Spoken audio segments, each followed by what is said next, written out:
আসসালামু আলাইকুম। আশা করি সবাই ভালো আছেন। আপনাদের দোয়ায় আমিও ভালো আছি। আজকে আমি আপনাদের দেখাবো মালটা চাষ ফলন কেমন। তো আপনারা দেখতেছেন ইতিমধ্যে এটা মালটা, এটা হলো আপনাদের ভিয়েতনামি মালটা।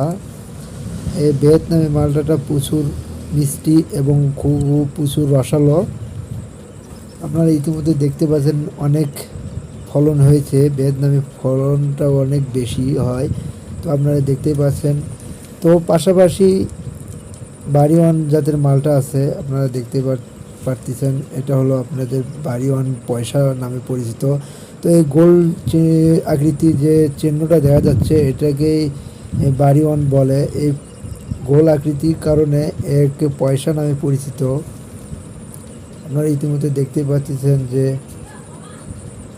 বাড়িওয়ান চেনার পদ্ধতি।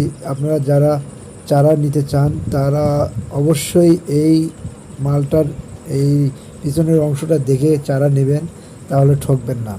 তো এখন আপনাদের মাঝে দেখাবো আবার ভিয়েতনামি মালটার ফলন। দেখেন এইটা গাছে দেখেন কত, এই একটা ডালে কত মালটা আপনারা দেখতেই পাচ্ছেন, থোকায় থোকায় মালটা ধরেছে। তো আপনারা দেখতেই পাচ্ছেন যে একটা চিটকুন একটা ডালে কতগুলো মালটা ধরেছে। এই মালটার বৈশিষ্ট্য হলো যে জাম্বুরা বাদাম যেরকম আপনারা দেখেন, তো সেই রকম এর সাইজটা একটু বড় সাইজ হয়। একটাই প্রায় 600-700 বা 500 গ্রাম পর্যন্ত ওজন হয়ে থাকে। নিম্নত এর ওয়েট হয় 200 থেকে 250 গ্রাম।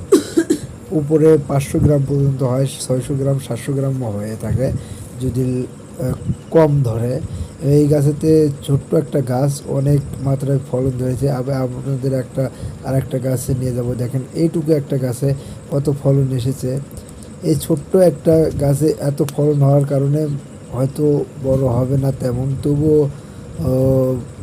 250-300 গ্রাম করে ওয়েট হবে মালটার। তো আপনারা দেখতে পাচ্ছেন এই গাছগুলোর বয়স হচ্ছে 1.5 বছর। 1.5 বছর একটা গাছে প্রায় 7-8 কেজি ওজন মালটা ধরেছে। তো দেখতে পাচ্ছেন প্রচুর মালটার ভরে ডাল পর্যন্ত ভেঙে গেছে। তো আপনারা দেখতে পাচ্ছেন যে মালটার ভরে একটা ডালই ভেঙে গেছে। মানে অসংখ্য, মানে থোকায় থোকায় মন জুড়ানো একটা দৃশ্য।